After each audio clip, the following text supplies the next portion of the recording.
Hey, one students, this is Dr. Carpenter here, coming to you from beautiful Durham, North Carolina.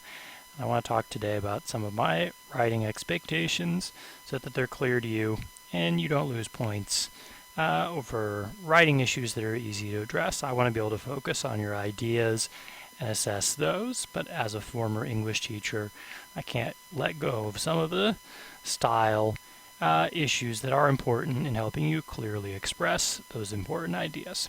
So, the first thing that I want to talk about is avoiding absolutes. Absolutes are 100% phrases, such as always, never, no one, everyone, constantly. And we use them when we talk, but in writing, we're aiming for more precision than that we use when we speak. And the world is 100% situations in the world are fairly rare. And so the number of times where always, never, everyone, no one is actually appropriate is pretty limited. And so we want to avoid those phrases because when you do use an absolute phrase, I only have to come up with one example that contradicts it and your argument has been destroyed. So here's an example from a student paper in the past. The teacher constantly got angry with a student. Constantly, constant. So that means ongoing, nonstop anger. I doubt it. Okay? So you could say often or easily or frequently or something like that. Get the same idea across without using an absolute. Sometimes we can also set up sentences in ways that sort of suggest absolutes, even if we avoid an absolute phrase. So here's an example from another student's paper.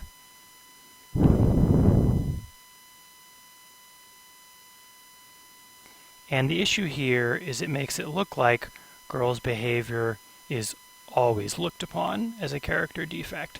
So even though the absolute is not there, the way the sentence is written kind of sets it up as if it's assumed to be always.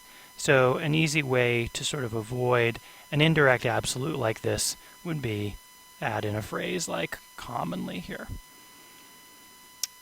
Okay, so we want to banish absolutes from our writing.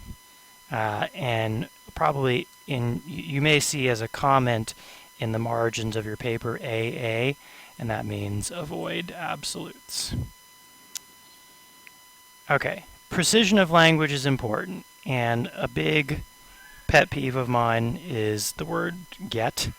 So it's a verb that we use when we speak quite frequently, and we use it to mean many, many things. Oh, I just used another vague word, thing. So we use get when there's often a more precise word in the English language. For example, the teacher frequently got angry with the student. That could more appropriately became angry. So most of the time that we use the word get, there is a more precise verb, and I would prefer that you would use it. Similarly, you can have some nouns like thing or adjectives like good that are sort of vague and used too frequently to be powerful. And so aim for the precise words. Another thing, moving on to number 3, that we want to avoid is sort of the scare quotes, air quotes, pseudo quotes that are a common part of the way we talk. But they don't really belong in academic writing. So when we put these sort of scare quotes or pseudo quotes around a phrase, what we mean is that we're saying it sort of in an ironic way or supposedly. So if you had a sentence like this teaching style was not effective for the student, these quotes are supposed to indicate that maybe that teaching was not actually happening using this style. But to express that in writing, you just need to use words rather than the scare quote. So, supposed teaching style, or maybe you could say intended teaching style, something like that. But let's use quotes only to represent words and ideas that others have stated in writing or verbally. Also, random ellipses are the ... that are common in maybe informal communication and don't belong in formal academic writing. A third thing that I want you to be aware of is to avoid using parentheses, because in APA format you need to keep parentheses for in-text citations. So use parentheses for that and avoid using parentheses for sort of side commentary. So oftentimes it's easy enough to use 2 commas or hyphens to set off a phrase if we really need it in the sentence. And then if you realize maybe that it's not necessary in the sentence, then just cut it out. So if the phrase is important enough to include, then include it via commas or hyphens, double dashes, and let's avoid the sort of parenthetical comments that it can then get confusing in terms of parentheses. Wait, is this a citation or a comment? All right, a fourth thought regarding your writing is find a peer to read your writing. It is very easy to have an idea clear in our own head and not realize that we have not communicated it clearly on paper.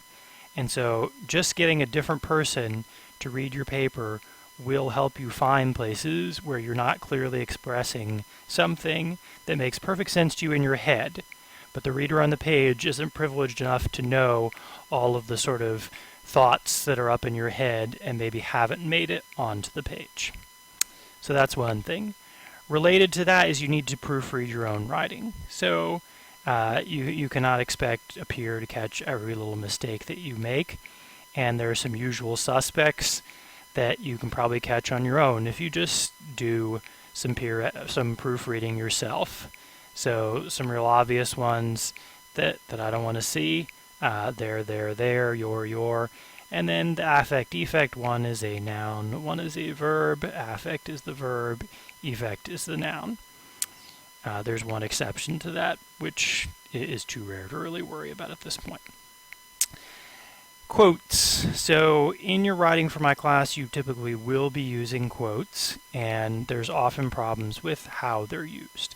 So a couple things to keep in mind. First of all, use only the essential part of the text to make your point. So in general, you don't want to quote huge blocks of text. You are the author of the paper, and it is okay for you to use the ideas of others, but you shouldn't be using tons and tons of their language. So you can kind of summarize, paraphrase, set up their ideas, and then just quote the most essential part. But I don't want long sections of quoted text in general.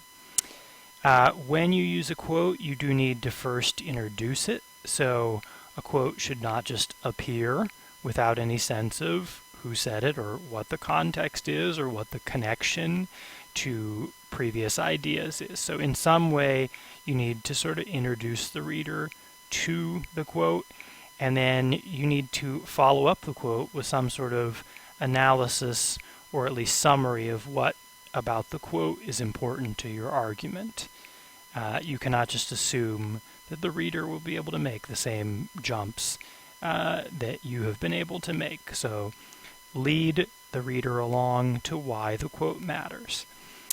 Also, if you do occasionally need to really include a big chunk of text, if you need to quote a big block, remember I said point A, you probably don't want to do this too often, but if you do need to quote a big chunk, then the whole block of text should be indented. So if it's 3 lines or more, it should be set off from the rest of the text as an indented sort of paragraph unto itself, and the follow-up to the quote is not indented. So it should just it should not be indented as a new paragraph.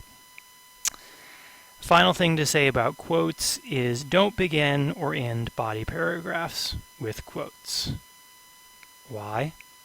Well, going back to our second item, if you have to introduce and analyze a quote, you can't begin a body paragraph with a quote, because how would you have introduced it? And you can't end a body paragraph with a quote, because how would you have analyzed it?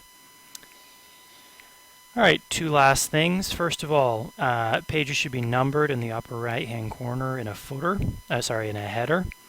And then in general with APA, so the things that I am picky about with APA are formatting your in-text citations and your bibliography or reference list correctly.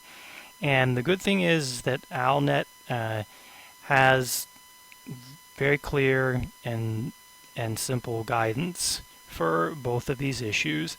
And so please, if you're uncertain how to do in-text citations or the reference list for the bibliography, get on the Google, just type in APA format, ALNet, and go check out all the helpful information that is there. So hopefully this gives you some sense of some of the things that I want you to keep track of or think about in your writing for my classes.